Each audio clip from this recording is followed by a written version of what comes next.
Good afternoon, Diehards. Matty G here, checking in with you. I didn't plan on doing a video on the Patriots this soon, but I just want to give you an update on the draft stuff that people are flying around every day. Obviously, the combines this week.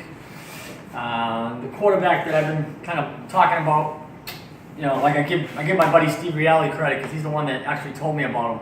I had heard of him, but I didn't really know he was this good on tape.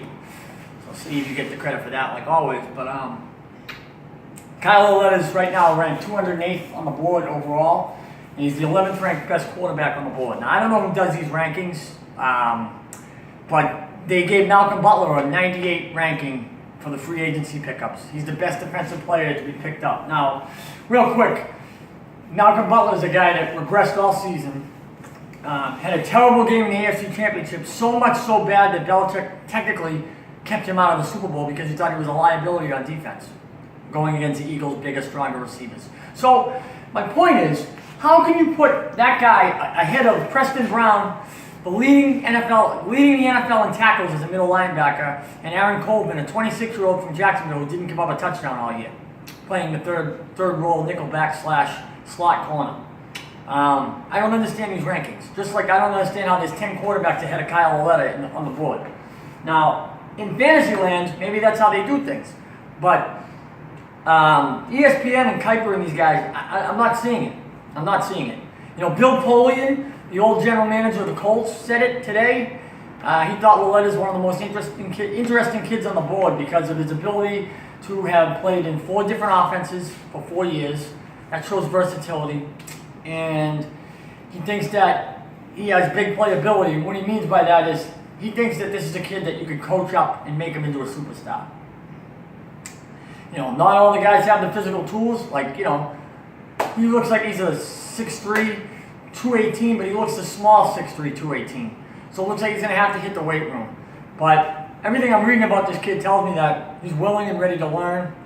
And like I said, I hope the Patriots take him at 43. We had a little incident on the page. I guess they're picking 43. San Francisco won the toss, but apparently when you win the toss, I guess it's a bad thing. You get the worst pick. So I don't know how they figure it. I saw on ESPN San Francisco won the toss, so that would have given us the 41st pick, I would think. But apparently it's 43.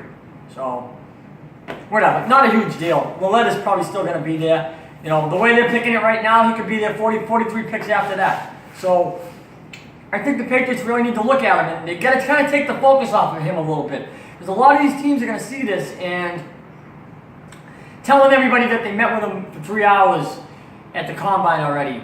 3 different guys. They met with him at the Senior Bowl for a time. You don't want that stuff to be public because you want to try to keep this in-house so not everybody knows what you're doing. If the Jets hear what you're doing, they're going to take Kyle Lauletta in the 2nd round before you even get a chance to pick. So, just something to keep an eye on. Belichick usually likes to throw people down one direction and take them on a whole other ride.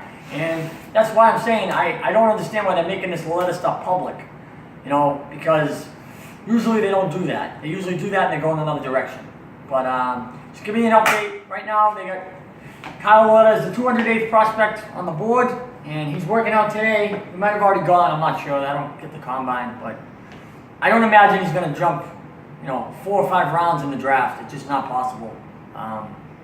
They have him down there because they don't believe in Richmond football, and they don't believe in his tools. So I'll let you go with this. Carson Wentz played at North Dakota. That's an FCS school. Ryan Fitzpatrick played at Harvard. So if we're going to knock these FCS schools, Jimmy Garoppolo and Tony Romo also played in the same, at Eastern Illinois, the same type of deal. We're going to knock these schools. Joe Flacco played at Delaware. As you can see, I could do this all day long. You can't knock the school. Knock the player, not the school.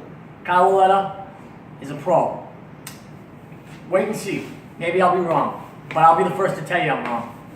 Have a good day, Diane. You got Bruins and Celtics tonight. Big games. I'll be back soon.